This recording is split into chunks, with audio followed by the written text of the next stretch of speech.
Oi gente, tudo bem? Nesse vídeo eu vou apresentar para vocês um convidado super especial. Se vocês me acompanham já há algum tempo, vocês sabem que eu sou uma buscadora de várias técnicas e vários conhecimentos que melhoram a nossa vida e que fazem a gente se transformar, crescer e evoluir.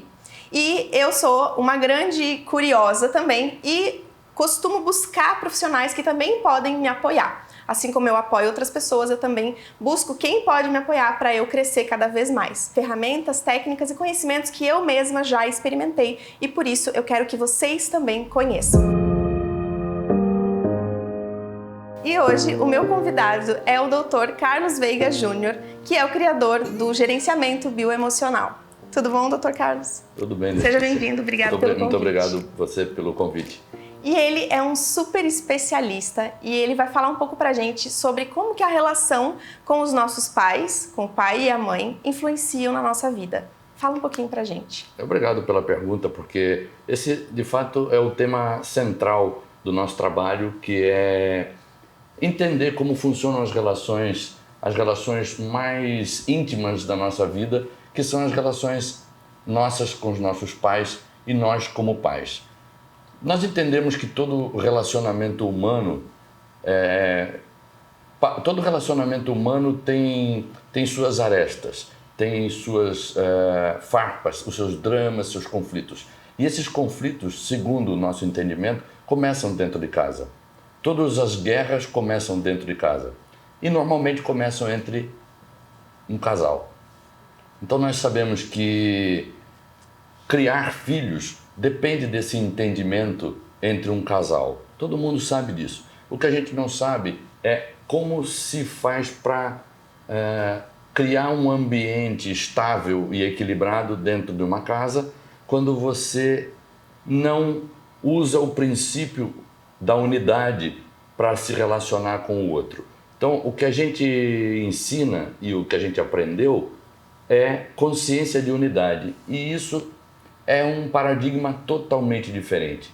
É muito difícil compreender o que nós vamos falar sobre o ponto de vista da dualidade, porque a dualidade sempre enxerga o outro como o responsável pelos nossos dissabores, pelas nossas frustrações. E o nosso campo de visão, ele é um pouco diferente. Na verdade, ele é baseado num curso em milagres, que é um curso para treinar a mente Advaita, a mente não dois, a mente não dual. É um curso... O que seria uma mente dual? A mente dual é a mente que vê o certo e o errado. É a mente que entende que isso está bem e que isso está mal. Isso é uma ilusão. Nós vivemos nesse mundo dual, porque isto para nós é simplesmente um sonho. Na verdade, nós somos seres sem forma, somos seres espirituais, nós nunca nascemos nem podemos morrer. E esse mundo é o mundo dos começos e fins. Então aqui tudo está relacionado à forma. Por isso é que nós experimentamos a acusação e os casais se acusam. A verdade é que todas as brigas são porque um nunca faz o que o outro quer que faça. Então, o marido nunca faz o que a mulher quer que ele faça e a mulher nunca faz o que o marido quer que ela faça. E isso é assim a tal ponto em que as irritações vão gerando ambientes muito ruins dentro de casa. Isso piora muito quando vem os filhos. Porque quando vem os filhos, aí mesmo é que um não faz o que o outro quer. E obviamente que do ponto de vista dual, não se pode compreender a experiência do aprendizado. A experiência do aprendizado só é possível quando você sai dessa mente que condena, quando você sai dessa mente que julga e parte para o entendimento de que você é uma consciência que habita um espaço-tempo e esse espaço-tempo é único e exclusivo seu. Não há nenhum personagem externo que não seja um personagem da sua consciência. Então, quando você está lidando com seu marido, quando você está lidando com a sua mulher, você sempre está lidando consigo mesmo. Então, quando você ataca seu marido, quando você ataca a sua mulher, você está criando um ambiente ruim para você internamente, porque não existe o seu marido e não existe a sua mulher. Existem personagens da sua consciência. Então, quando eu estou irritado com a minha mulher, quando eu estou irritado com meu marido, o que eu estou fazendo é experimentar do meu próprio veneno, é experimentar a acusação e o julgamento. E isso só é possível através de uma visão dual, quando eu vejo que o outro está ali. Mas aquele outro que está ali não é nada mais do que um corpo e um personagem que eu inventei. Então, se eu sou capaz... É uma projeção inconsciente das coisas que foram reprimidas em mim. Mas isso não se pode entender, porque do ponto de vista dual, sempre existe a tendência de apontar para fora e buscar um culpado. E o que a gente ensina é que fora não tem nada.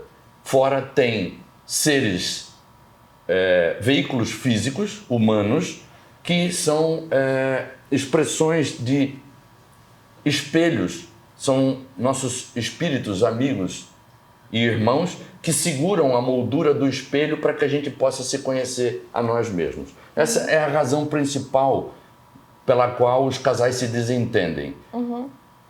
E o que isso causa nas crianças? Quando eu era criança, estava lá na minha casa, o que essa relação desse casal vai gerar nesses filhos? Essa pergunta é muito interessante, porque primeiro isso tem a ver com o que a gente chama de projeto sentido gestacional.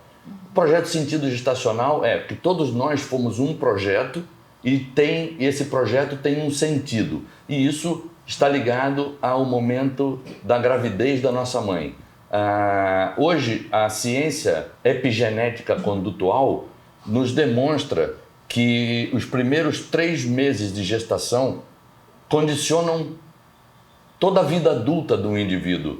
Então, o ambiente entre a mãe e o pai, quando a mãe está grávida, já está conformando o que vai ser aquele indivíduo durante a vida. E esse indivíduo, depois, durante a vida, não tem nenhuma ideia de que está sendo controlado por informações inconscientes que recebeu da mãe enquanto estava grávida. Essas informações continuam acontecendo ao longo da gravidez e depois continuam acontecendo ao longo da infância e adolescência. Mas elas são muito vamos dizer, têm um peso muito maior do ambiente emocional da mãe nos primeiros 3 meses de gravidez.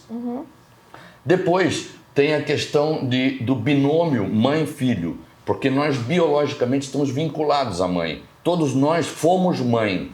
Então, as crianças até 3 anos não têm identificação, não conhecem o eu.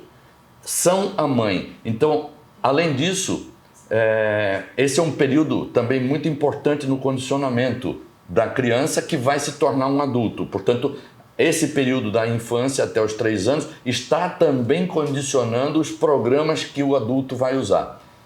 Além disso, é preciso considerar que um cérebro humano até os 6 anos de idade não atinge, o cérebro humano, para quem não sabe, para vocês que estão nos ouvindo, trabalha com 4 faixas de frequência, que é beta, alfa, teta e delta. Delta é dormindo e beta é a vigília, isso que nós estamos usando aqui.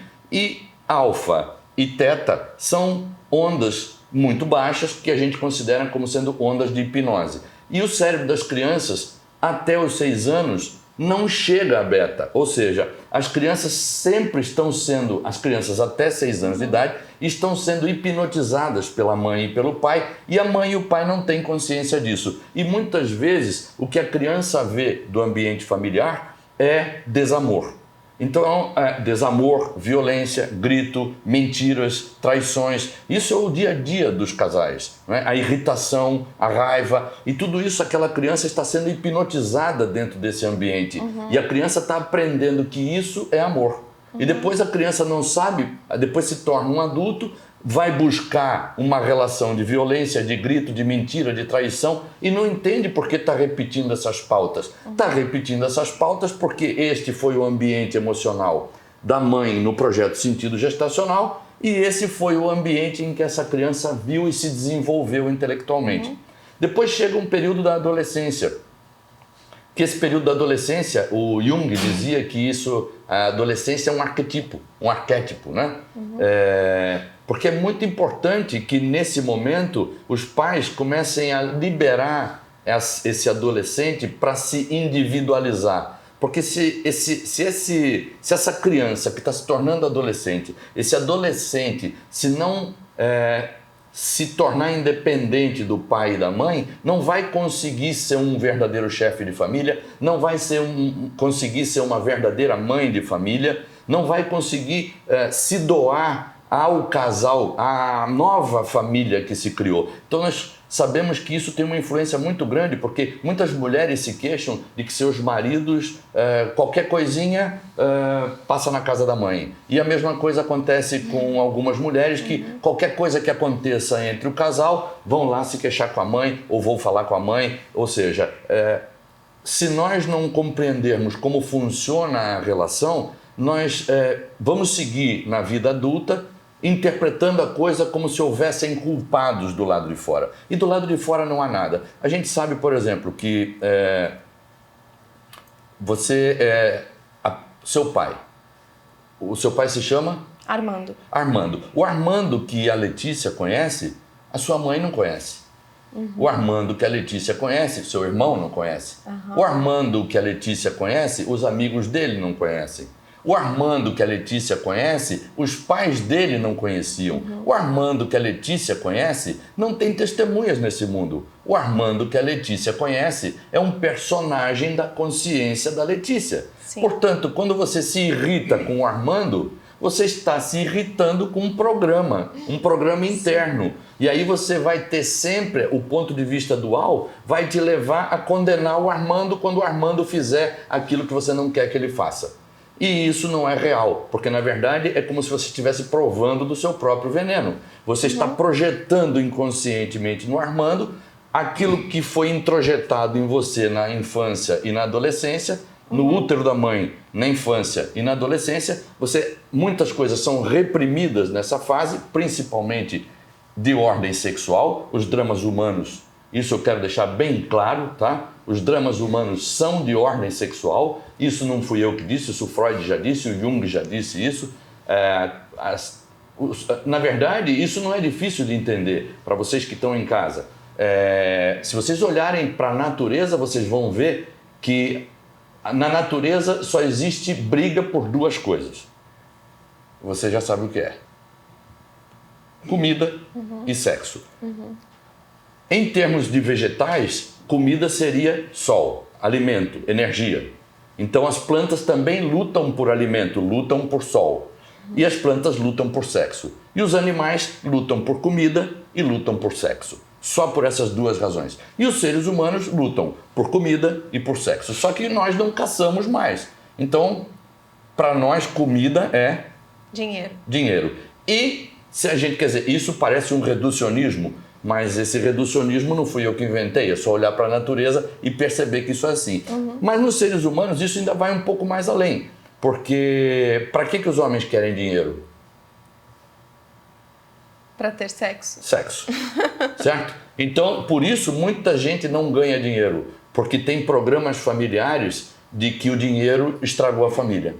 Porque com dinheiro o homem teve outra mulher, mais outra mulher, e então tem muita gente que se boicota e não consegue ganhar dinheiro por um problema interno de que o dinheiro, isso está condicionado, destrói tá? a família. Por exemplo, se no período da gravidez da minha mãe, meu pai se entendeu com outra mulher porque tinha dinheiro, então a minha mãe me condicionou a não ter dinheiro porque assim eu não destruo a família. Então, na verdade, no final das contas, para os seres humanos, tudo se reduz a sexo. E as guerras internas dentro de casa são por desonestidade. Desonestidade com relação a sexo. E desonestidade com relação a dinheiro. Porque as mulheres fazem caixa 2, escondendo o dinheiro do marido, por medo. E os maridos fazem caixa 2, escondendo o dinheiro das mulheres, por medo. Porque, no final das contas, quando não se esconde dinheiro, se escondem fantasias sexuais.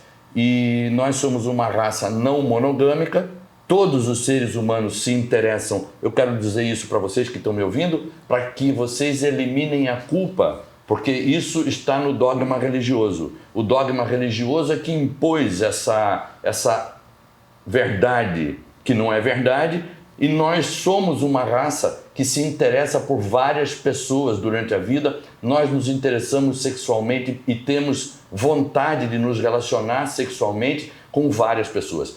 Quando isso é reprimido, a gente sabe que tipo de distorções isso pode acontecer. Nós sabemos o que acontece com os padres, o que acontece com as freiras e o que acontece com as violações, com as perversões, com tudo que está de distorcido relacionado ao sexo, e isso está dentro das nossas casas. Então, as famílias hoje estão vivendo esses dramas por hipocrisia, porque não se conversa sobre isso, não se fala sobre isso, e o que se faz é simplesmente apontar para o outro buscando um culpado. Como se eu não fosse responsável pelo meu entorno, como se eu não fosse responsável pelas coisas que eu estou projetando, como se eu não fosse um espírito sagrado e você fosse outro. E eu sou seu marido e você é minha mulher, e em vez da gente entrar num processo de compreensão, num processo de aprendizado do que é que você tem de informação, da sua informação familiar, porque você foi atraída por mim e eu fui atraído por você. Então, o que é que essas informações têm em comum para que o campo quântico tenha nos aproximado? Então, a gente sabe hoje que a mesma informação que aproxima os casais, quando não é resolvida, afasta os casais. Então, esse mecanismo, é preciso que a gente entenda que essa paixão, que a gente acha, fulano se apaixonou, eu me apaixonei, estou apaixonado, vi uma pessoa, borboletas na barriga. Essa história não é bem assim, tá? Porque o que aproxima as pessoas é o campo quântico. Nós somos informação no campo quântico. E essas informações buscam se complementar para solucionar a culpa das gerações anteriores.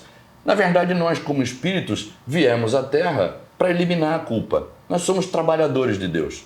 E nós viemos aqui para eliminar a culpa. Só que como nós não temos esse entendimento, seguimos apontando para fora, seguimos buscando os culpados, a culpa continua e aquilo que nos uniu acaba nos separando. E a gente está sempre repetindo as histórias geração após geração. Vamos repetindo as histórias pateticamente. Somos repetidores de histórias. Cada pessoa que olhar para a sua árvore genealógica e começar a investigar, o professor diz que, o Henrique Orbeira, ele diz que toda criança deveria entrar no seu primeiro dia de aula na escola com a sua árvore genealógica nos dentes. Porque a árvore genealógica, nossa árvore genealógica é um tesouro. Quando a gente começa a ver que nós somos patéticos repetidores das histórias dos nossos pais e das nossas mães, a gente pode ter um insight e realmente se libertar disso. Porque Jesus, por exemplo, dizia: se você vem a mim e não odeia seu pai, sua mãe, seu irmão, sua irmã, sua mulher, seu marido, seus filhos e inclusive a você mesmo, não pode ser meu discípulo. O que é que Jesus Cristo queria dizer com isso? Para você odiar todo mundo? Claro que não. Ele queria dizer que se você não se desvincular dos programas que foram introjetados em você pela família, você não pode ser inocente. Porque Jesus Cristo era um símbolo de inocência. Por isso ele dizia que o reino dos céus era das crianças, porque as crianças são inocentes. Nós somos repetidores. E repetidores por quê? Porque o campo quântico está nos dando uma e outra oportunidade para que a gente elimine a culpa. Entendendo que essa atração foi feita exatamente porque os mecanismos no universo, tudo está equilibrado, e o mecanismo de atração dos casais é chave e fechadura. Se você descarta uma fechadura que encaixa com a sua chave porque não soube solucionar isso, o campo quântico não tem problema nenhum, no campo quântico só existe abundância, vai te trazer outra experiência da mesma maneira, vai trazer a mesma experiência. Aí você troca João por Chiquinho, mas Chiquinho é João vestido de Chiquinho. O padre Anthony de Mello, que é um padre jesuíta, nasceu em Bombay, na Índia, em 1932, se não me engano, morreu em Nova York. Também o padre Anthony de Mello também nos diz isso, de que se você não odiar, não rejeitar seu pai e sua mãe, você nunca poderá ser você mesmo. Padre Anthony de Mello queria que você rejeitasse seus pais? Claro que não. Ele falava em termos de programa. Se você não se liberar dos programas familiares que foram introjetados em você, você nunca vai conseguir ser um indivíduo. E se a audiência estiver vendo agora e estão perguntando assim, mas como é que eu faço para me libertar disso? Né? Como é que eu paro de repetir? Isso é muito interessante, porque a pergunta como é a pergunta dual. Hoje o psicólogo transpessoal mais importante do mundo, que é o Ken Wilber, ele diz que a pessoa que pergunta como acredita que a solução está fora.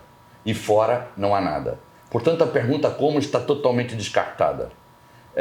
A vida nos ensina como. Apenas nós precisamos estar atentos, porque a vida nos dá todas as oportunidades de perdoar, de aprender a perdoar. Não se trata de outra coisa, se trata de aprender a perdoar. Perdoar, perdoar, perdoar, perdoar, até entender que não há nada para perdoar, que tudo é perfeito aos olhos da criação. Acima de qualquer imperfeição humana, paira absoluta perfeição divina. E nós precisamos ter olhos para ver a perfeição divina e entender as experiências que vêm na nossa direção. Não existe um como, não existe uma receita de bolo. Existe confiar no amor, confiar na perfeição divina. Não arguir a criação, não dizer, ei, você fez aquele bom e aquele ruim. Isso não existe, isso não tem nenhum sentido. Então, na verdade, o como vai aparecer na vida de cada um. Como você vai perdoar, a vida vai te ensinar. A vida vai trazer para você todas as oportunidades de você praticar isso. A gente só tem que decidir, né? Escolher. Só decidir. Você decidir quem é o seu professor. Se o seu professor é amor ou se é medo. Maravilhoso. Gente, se vocês gostaram, é incrível o conteúdo dele, o trabalho dele. Se vocês gostaram e querem saber mais sobre isso, deixem aqui nos comentários as perguntas, as sugestões de vocês, os comentários, o que vocês pensaram sobre isso. Que quem sabe a gente faz num outro momento uma outra entrevista, uma aula ao vivo que a gente pode fazer com o Dr. Carlos Veiga. Ele é nosso parceiro aqui, em outros momentos a gente pode trazer outros conteúdos sobre esse. E também aqui na descrição desse vídeo você vai encontrar o Instagram dele, que é o Gerenciamento Bioemocional, e também o canal do YouTube dele para vocês poderem acompanhar esse trabalho incrível, tá bom? Gente, se vocês gostaram desse vídeo, também curte aqui, se inscreve no canal para vocês também receberem notificação sempre que tiver um vídeo novo.